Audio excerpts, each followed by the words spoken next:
right, thanks everyone for joining us today on Vancity Health. Today we have Lea Ramsay, who completed her Bachelor's of Science studying Kinesiology with a certificate in health and fitness and a co-op designation at Simon Fraser University. She's currently in the Doctor of Chiropractic Program and completing a Master's of Science in Sports Medicine at the University of Western States. Welcome to the show, Lea. Thank you so much for coming here. Thanks for having me. Yeah.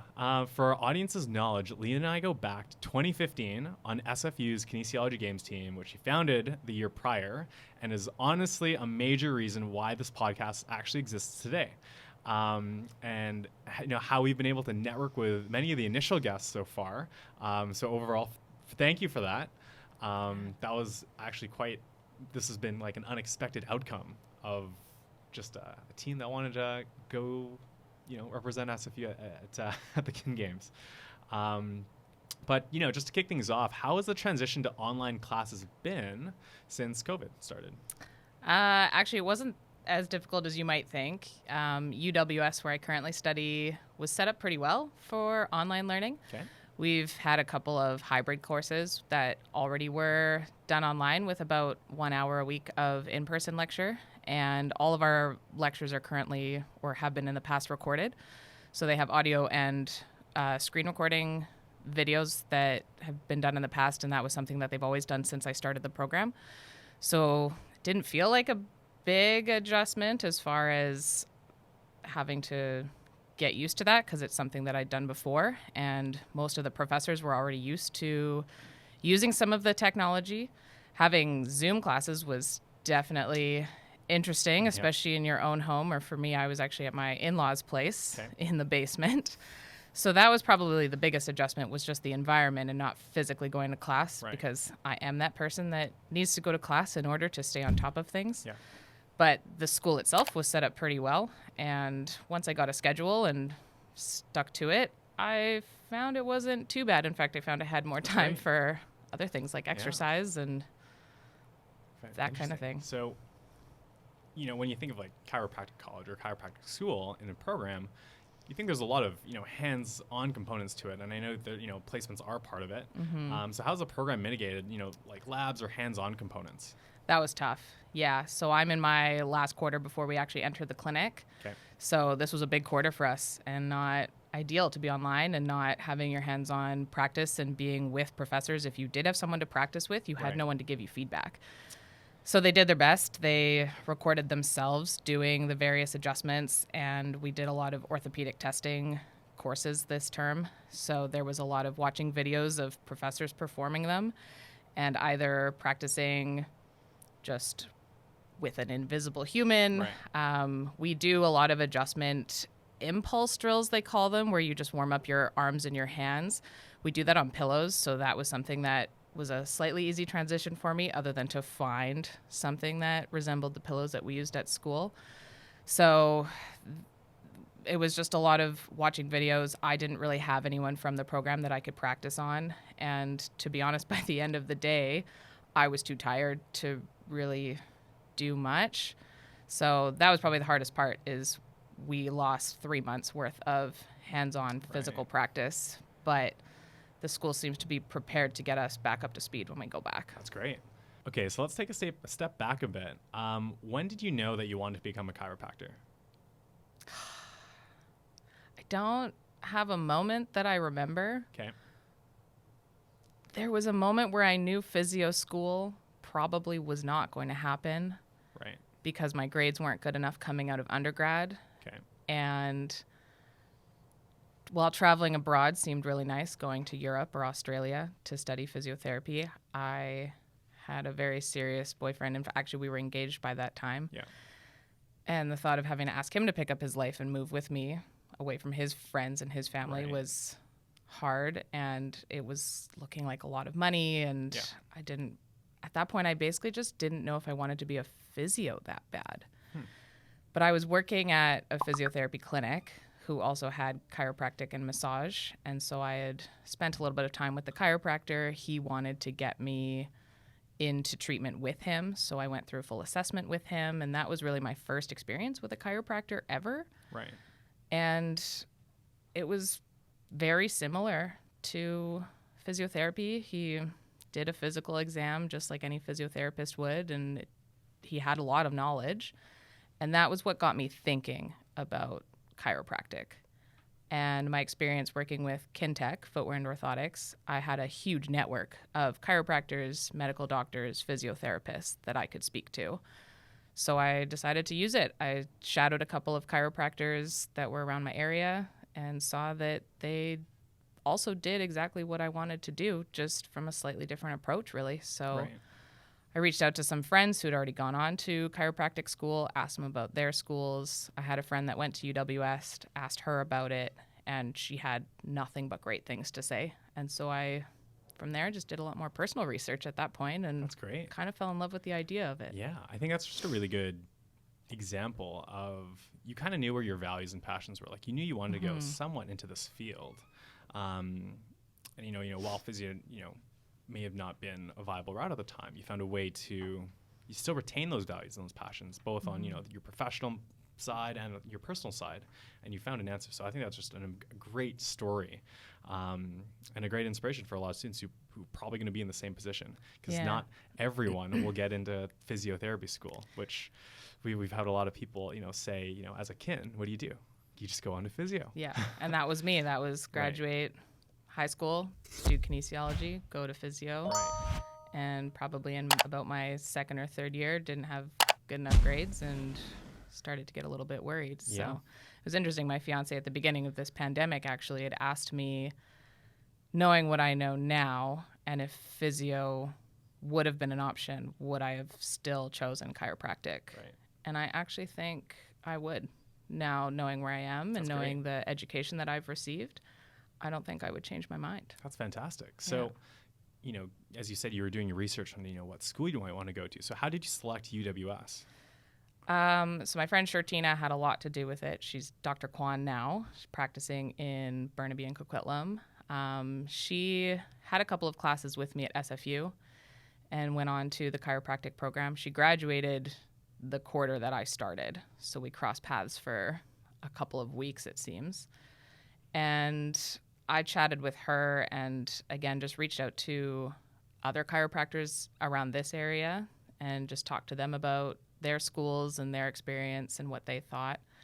And everyone had great things to say about UWS. And the master's program that they offer was another thing that really, really caught my eye.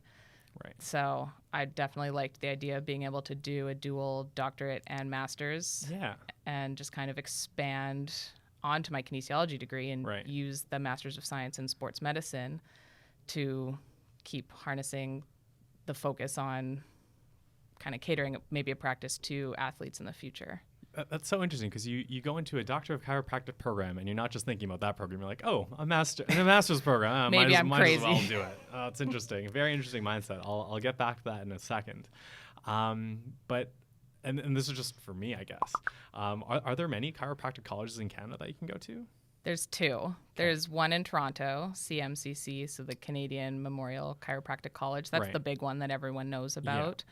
Yeah. And I had considered that one, and actually just between the cost of living in the U.S. and the cost of traveling back to Vancouver, it worked out to be about the same, but I liked the idea of living in Portland better than the idea of living in Toronto. Yeah, still get to stay on the West Coast-ish. Yeah, a little bit. Yeah. And then there's a university in Quebec. I think it's called the University of Quebec, and it is a French chiropractic college. So I don't speak French, so that was never an option, but it's nice to know that it's there. Interesting. So overall, from your time at SFU, what experiences do you think help you get into UWS? So like clubs, volunteering work, mentors? I think Kin Games was a huge part of it. Yeah. Once I got through to the interview process, all they cared about was my ability to time manage. That was the main question, is can you handle the program? Right. Coming out of undergrad, do you know what you're getting into? Can you handle a doctorate program? This is not undergrad anymore, just like how undergrad isn't high school anymore. And I just remember my ability to juggle part-time work and full-time school and start an entire club at SFU and take a group of people across the country and organize fundraising for all of that. And I think that prepared me pretty well for the workload that I had to endure. Very interesting. Did you do any co-op terms at SFU? Yeah, I did 3, I think. Gotcha. Can you speak to those at all? Yeah, my first one was actually with Sportability. They do, they organize sports for people with disabilities in BC and also outreach to the national and international level, actually. So I was very heavily involved with organizing tournaments, registrations, team rosters. I did a little bit of a gig coaching a soccer summer camp for a little bit, which was really fun. Yeah.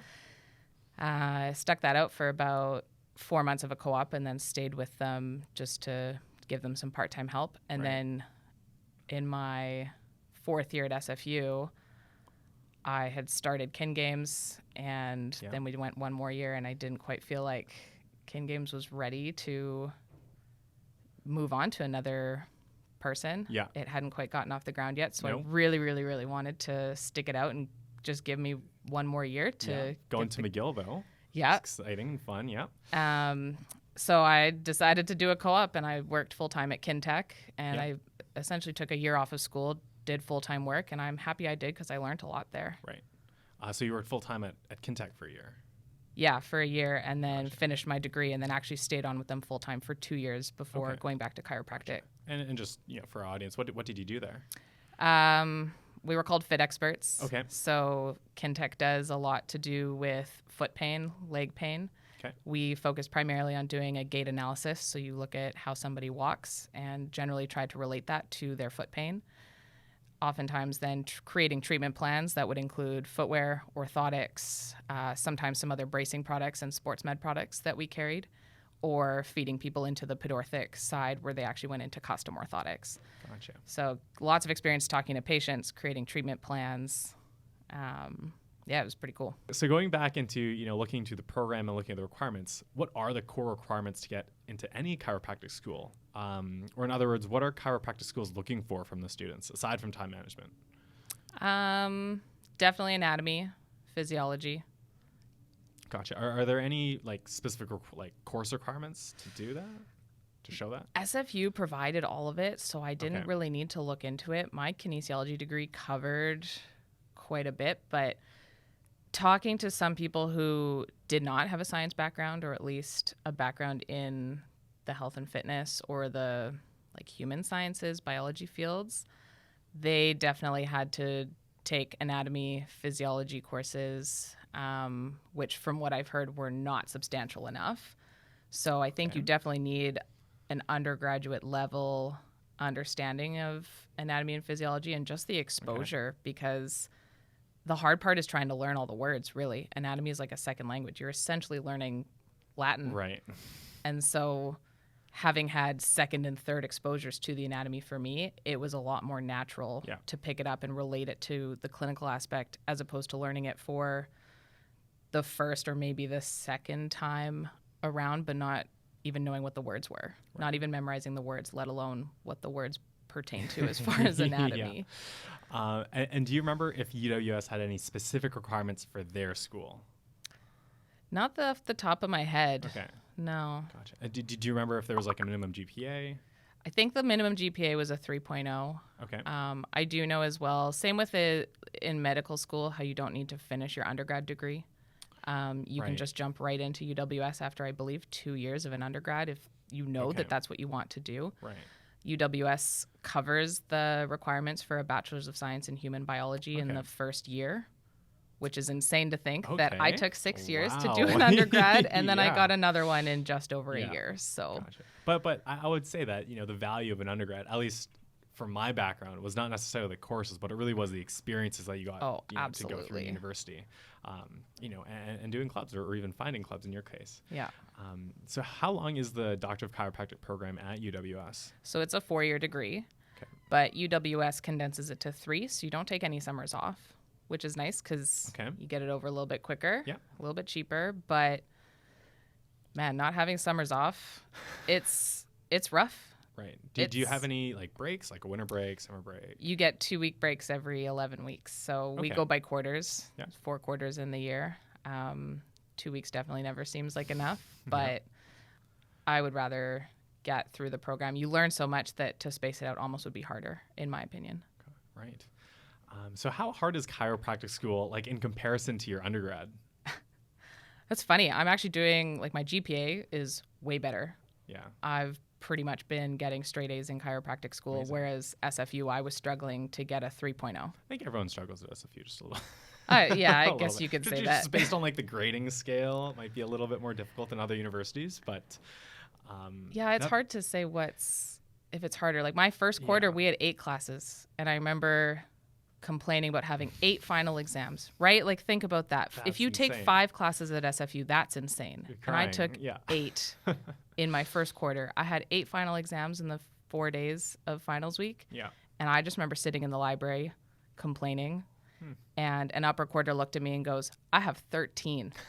I'm like, oh, well, 8's fine. I'll take that. And then you do your 8 finals and you get through it and it's fine. And then the next quarter, it's another final on top of that. Right. And then eventually you hit the quarter where you take 13 finals and you just realize that you're actually pretty capable of doing that. So on paper, it should be harder.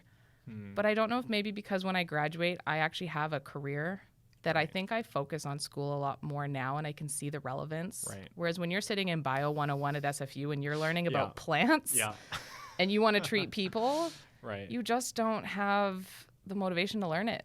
Right. So I think I'm just more motivated, which makes grad school easier. Very interesting. So you wouldn't say the material is necessarily more difficult, or Absolutely there's just a not. lot more material? Yes. On paper, it's harder, but I think if you're driven enough and that's what you want to do, it is easy enough to push yourself, I think. I mean, plus the fact you probably just developed some sort of studying skills or habits in your undergrad that you knew worked for you that you could probably apply and continue developing at grad school. Definitely.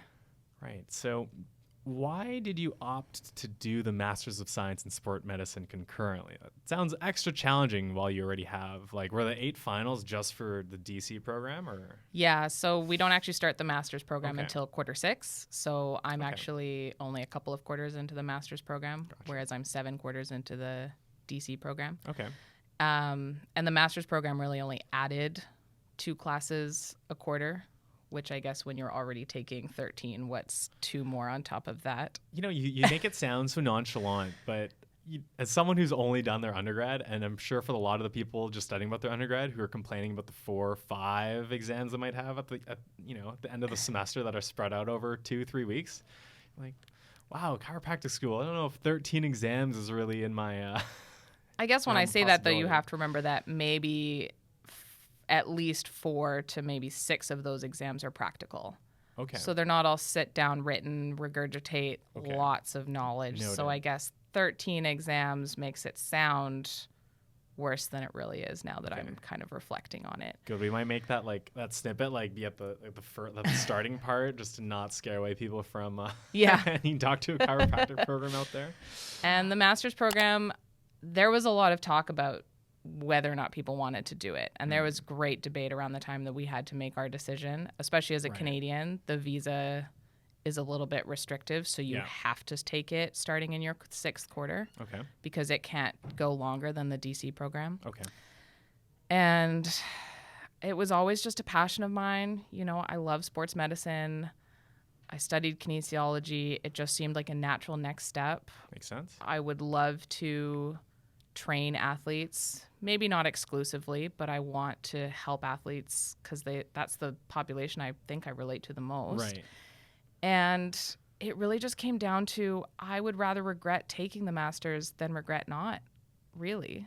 Like it just seemed like the natural thing that I wanted to do, and it was something I was passionate about, and so why not?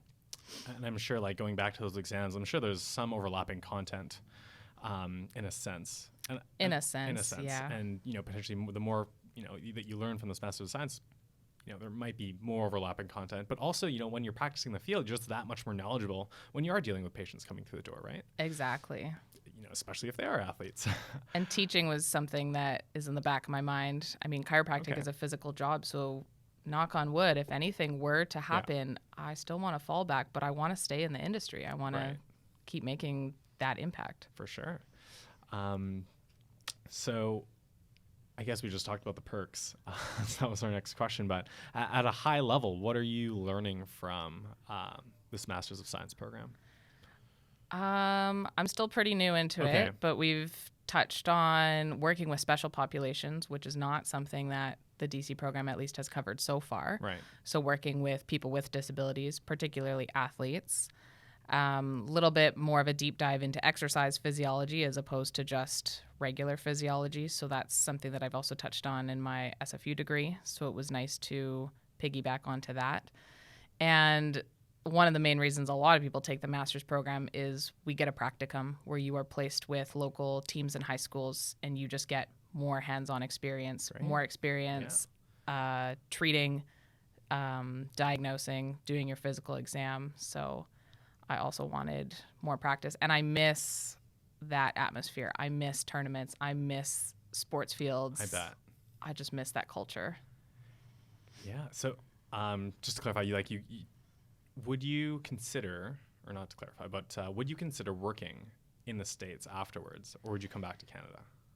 You know, that's something that people keep asking me, and right now the plan is to come back to Canada. Okay. But I think I will be taking all of my American board exams. Okay. I took part 1 in January, and it's something that I'm still considering if I want to take the remainder of them. Okay. Just because I want to keep all my options open. Fair enough. At this point. Right. And honestly, as you know, things change. Life changes, right? And who knows what's going to happen with, both the pandemic, personal side, professional side, things can change and can totally, alter where you might want to make your final decision at the end of the day. So I think keeping your doors open is a very smart decision. Mm-hmm. I would hate to have to take boards in 20 years. Yeah.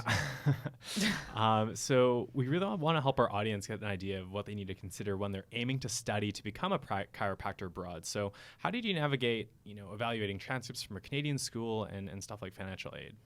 Honestly, UWS was great. Okay. Natasha French is the advisor for international students, and I feel like it wasn't even difficult. I barely did anything. Really? Honestly, it feels like I just filled out some paperwork with my personal information. Yeah. And she sent my visa in the mail. Really. Wow. So I don't know if I can speak too much to that. This school has so many Canadian students that they know how to make it such a smooth experience. But you do need a visa. You do need to be able to do that early enough that you're not waiting on your visa when you're supposed to be down in Portland for classes. Right. How long should you apply for your visa before you start? I'm trying to think. The programs, I started in October, and I think I received my visa in August. It probably took about a month or so, so it still wasn't all that bad, but it's just not something you want to be leaving to the last minute, especially because I had moving and such to deal with as well. That was probably more stressful than the visa and the paperwork, to be honest. And which visa did you get? It's an F1 visa. The F1 visa. Student, student visa. So... and this is really for our younger audience. What can you just explain that, what a visa is and how long does it last? Yeah, definitely. So it's essentially a document issued by whichever country you're visiting. They are for various purposes. So usually if you just go down into the U.S. for a weekend or something, the U.S. will often issue you a temporary tourist visa. If you travel abroad, you'll need one of those as well for certain countries. So my F1 visa allows me to stay in the States for a longer period of time because I believe the tourist visa, you can only be there for 6 months cumulatively in 1 year as a Canadian. So the F1 visa allows me to actually reside in the U.S., be there for longer than 6 months without having to worry about taxes or anything like that, or questions at the border as to why I'm spending most of my time there and only spending 2 weeks in Canada. So I guess it's a formality of being allowed to live in that country and study there without having to become a resident and a citizen of the United States. Right. And can you work down there as a Canadian student, or is there a limit? You cannot work off of campus. Okay. So there are some on-campus jobs, and you're limited to 20 hours a week, I believe. Okay. So I work as a on-campus tutor.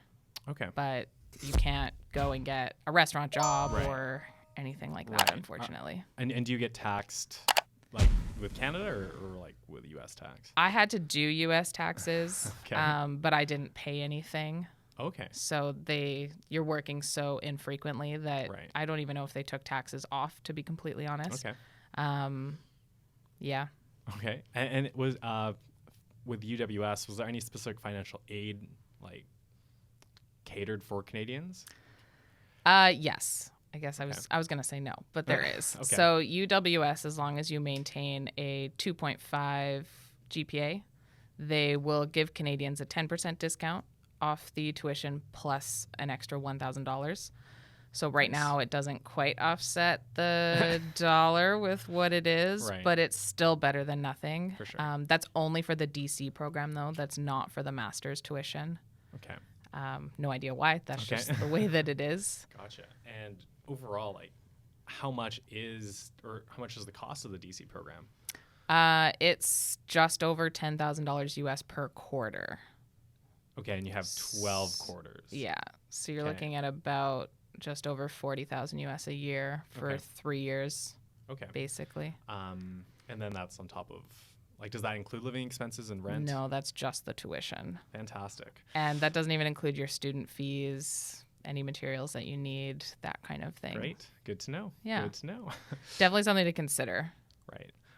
And then when you're studying down there, you said there was a lot of Canadians, and I think on UWS they claimed down in 2018 that they had like 25% of their student population from Canada. Is that still like correct, or I almost would say 30 to 40% would be Canadian. I think 40% of my class must be Canadian. Okay. Right.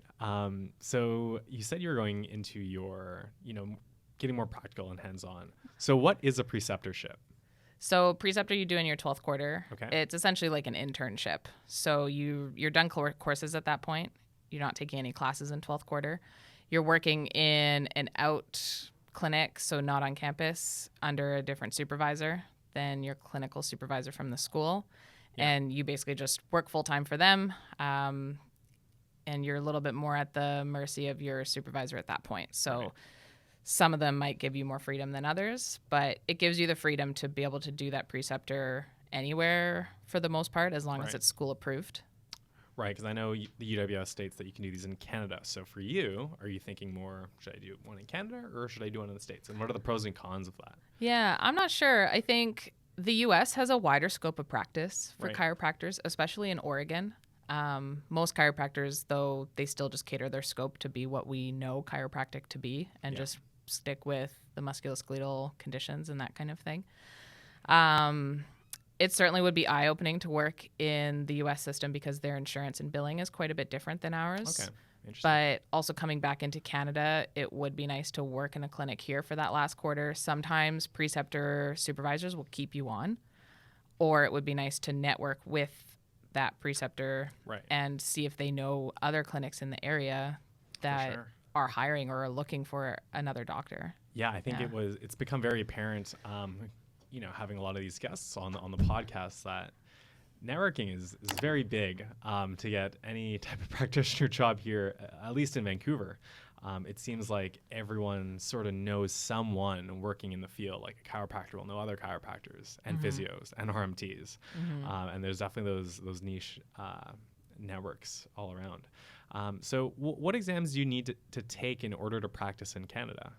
So there's 3 Canadian board exams, 3 different parts. The first part is primarily focused on your basic sciences. So that's relatively equivalent to Part 1 American boards, where it covers pretty much everything from your first 5 quarters. Okay. So that one's pretty in-depth. Part B and C get a little bit more clinical. And the way that the Canadian board exams are laid out is it's based on the day that you graduate. You have to take those board exams no earlier than 1 year prior to your graduation. Okay. So you take them while you're in school. And then you also would need to take a jurisprudence exam. So that's based on the laws and scope of practice, I believe, for your province, if not for all of Canada. And that's definitely something studying in the States you're kind of responsible for on your own. Gotcha. Okay, so you basically 3 exams to practice in Canada once you're done. And once you're done, like your last quarter, would you have to do like a final exam? Not to graduate. Everything? No. So, I mean, that's what board exams are. Oh, so the reality of it is you could graduate from the school, but fail all your boards and you could never practice. Oh, good to So know. realistically, it's the board exams that count. Right. And once you pass boards and you get your certification, then you're done. But there's no final exam for the program per se. Gotcha. Let's say you decided to study in the States. You have to do those board exams as well, correct? Yeah. Right. And how many of those are there for the States? There's 4 parts for the Americans, and then Okay. each state you also have to write the individual jurisprudence because each state has a different scope of practice. Noted. So I guess technically 5 on the American side. And I think it actually would be 4 on the Canadian when you include the jurisprudence as well. Gotcha. I was just about to clarify that. I think that's the part I was getting a little confused on. Yeah. So what else might a student need to consider if they wanted to study at UWS in Portland that you can speak to? So anything like insurance or loans or transit, phone plans? Yeah, Portland is nice. I like it there. People, after my first couple quarters, asked how Portland was. And to be completely honest, school was so busy, I didn't have an answer. I bet. I also lived in walking distance to campus. Okay. So besides going to the grocery store, there was very little times that I left the house other than to go to school. Right. Just because those first couple of quarters, you're trying to get your feet underneath you and get organized. So it's a lot of work, and you have to be prepared for that. But I've met great friends, and eventually we managed our time better, and you get weekends back and evenings and that kind of thing. Travel insurance, I just purchased travel insurance through BCAA. Obviously, that's a little bit different now with a pandemic. Yep. So a lot of us, unfortunately, are just kind of risking going down there without coverage if we were to get COVID. Yep. But I can't afford to not continue my education at this point. For sure. Yeah, I don't really. Yeah, and then Anything just else? speaking to student loans, if you can. Oh yeah. What's the process like to get a student loan? Like, are you getting the loan from a bank in the States or a bank in Canada? Definitely not through the States. Okay. I've been told multiple times that if you get the loans through the U.S., one, they have crazy high interest rates. Right. And I mean, if you were to ever file for bankruptcy, if that were to ever happen, your student debt stays with you. Whereas from my understanding in Canada, it is excused a little bit more, and the interest rates are significantly lower Right. in Canada. And I did apply through the government for student loans. Okay. Wasn't nearly enough, but Right. I mean, hey, every little bit helps. Right. And I'm not making any payments on my government loans. So I think I got through BC and the federal funding $21,000 for the year. Yeah. That basically covered 1 quarter when you convert all your I money bet. into US dollars. And then I got a line of credit through CIBC. And Okay. they were actually pretty easy to deal with. Yep. They got the highest limit that I could get. I asked Okay. 3 different banks in Canada, Right. and CIBC was the highest. Okay. And my interest rate is pretty reasonable. It's just Canada Prime right now, actually. I was about to ask, like, going across all the different banks, isn't is the rate the same pretty much? Like, isn't it prime rate across the board for? I don't remember what bank it was, but it was Prime plus 1%. Okay. Yeah, I don't remember which one it was. The only other thing is that because I'm studying internationally, I had to get a cosigner only because I was studying international. Right. So you're more of a flight risk at Yeah, that I point. bet. So that's another thing that has to be considered. Right. And for once again, for our younger audience listening, the prime rate in Canada it's around 2.5%. Yeah, in it dropped interest. recently, Yeah. Yeah. which helps me a lot. For I think sure. at one point it was closer to 4 when I first started. Wow. It was 3.95. Yeah. Holy cow. So, and you have to make your interest payments every month on the line of credit. So Right. that's still an expense that I'm paying out right now. Well, good to know. And after doing my due diligence, I saw that you went to the Engage conference in Washington, D.C. So what was the Engage conference about? Oh, yeah. I've done that twice now, actually. Okay. So Engage is put on by the American Chiropractic Association, or the ACA, and the Student American Chiropractic Association, or SACA, is also very heavily involved. So it's a conference where they have various different speakers and breakout sessions, just like what a lot of other conferences are. It's definitely very educational. Right. Various docs, either chiropractors, and sometimes we had other professions come out and speak about different topics of treatment or diagnosis or anything that would pertain to operating a practice or Right. patient care. And then there was the expo where you could talk to a whole bunch of different sponsors, and they would obviously do their pitch and give you free stuff. Yeah. But even just things that I hadn't even thought about, from like charting systems and electronic systems, a lot of soft tissue tools and stuff like that you could kind of dip your feet in and learn a little bit more about. Gotcha. And then the big thing with Engage is that we did some lobbying on the Capitol, which was really, really cool. So we picked one or two bills that we wanted to learn a lot about. Yep. And basically you were scheduled meetings with House representatives or their staff mostly. Right. And we dressed to the nines, probably the only time in my life that I've actually looked so professional. Yeah. And you go to the Capitol and you talk to these people about the bills that we want passed. So, for example, we've done Medicare the 2 years that I went. And Medicare, for all the Canadians, is the U.S. federal medical coverage for people over 65, so seniors. Yeah. And there's certain aspects of Medicare that the coverage for chiropractic, it's not all-inclusive of the services that we can treat. And so we basically have been lobbying to try to get members of Congress and people of the Senate to help us make improvements to that bill so that we can help our patients. It's very patient focused. Obviously, as a chiropractor, you do want better coverage because that expands your business. But also at the same time, it fills gaps where certain government funding programs are not doing the right thing for the patients. They're not giving the proper medical coverage to patients that need it. So that was a really cool experience and something that I hope to bring back to Canada, just that experience, and potentially lobby for my future patients here if I need to. Super fascinating. You got to do that as a student. So how did you get selected to go? It was just volunteer basis if you wanted to go.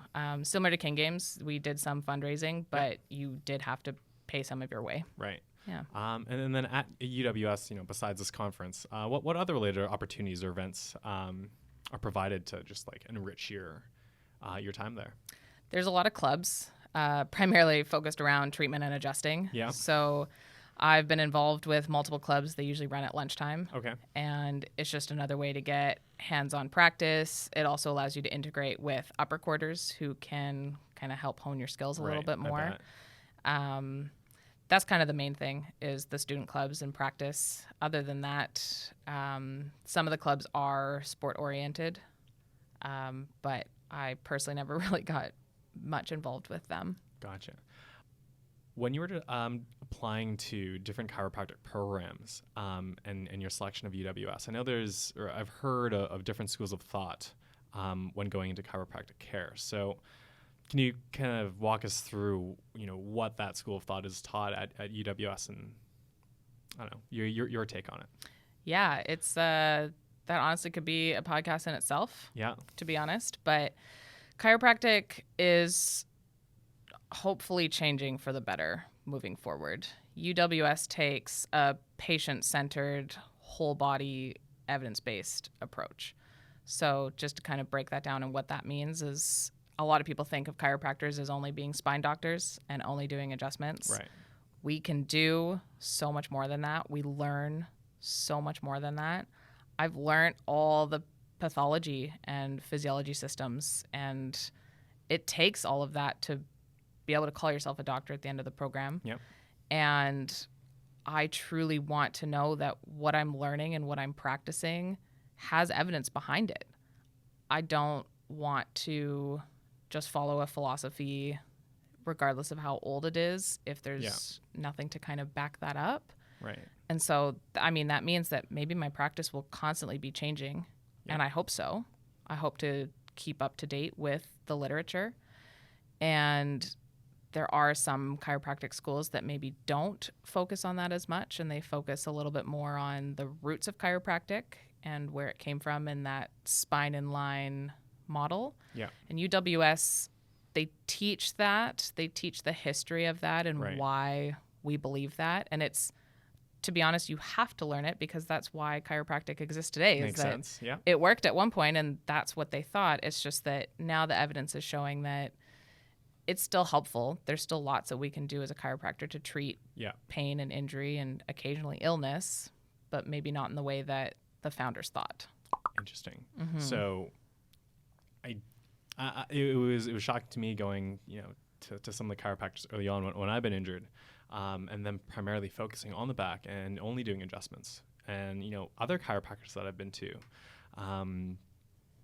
as I've been bobsledding for a little bit now, where, you might just get banged up a little bit more than just the back. So you might, it was to my surprise that, some of the chiros out there, they're going to help your back.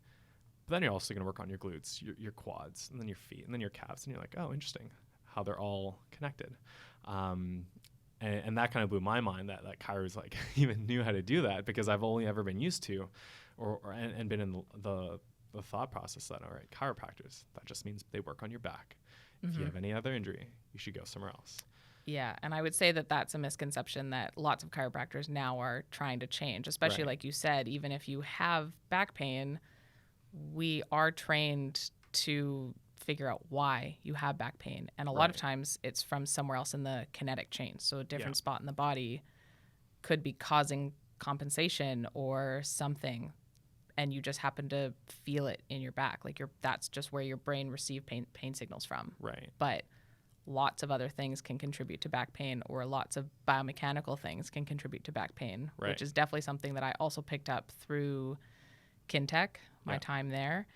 And it is something that isn't necessarily taught in a lot of detail in school, because there's not always patterns. You just have to get really good at palpating, really good at feeling the entire body, the joints, how they move, the muscles, what their resting tone is, patient responses, listening to their history when you're taking it, and figuring out what movements cause pain. What have you been doing in your life that aggravated this, that caused this? And that's not necessarily something that can be taught, but you can be given the tools to know how to look for that.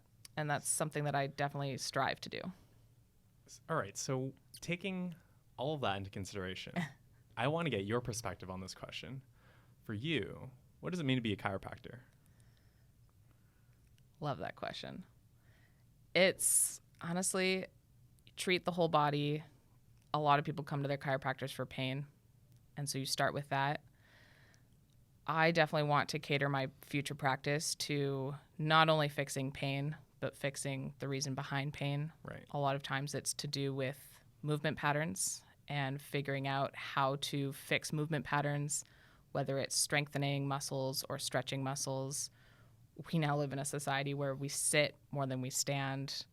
We're on phones, tablets, computers all the time. That's not natural, and that creates crazy movement patterns that your body just cannot adapt to without feeling a strain somewhere. Yeah. And so for me personally as a chiropractor, I want to do more than just the adjustment, more than just get you out of pain. I want that longevity of health, realistically. Great answer.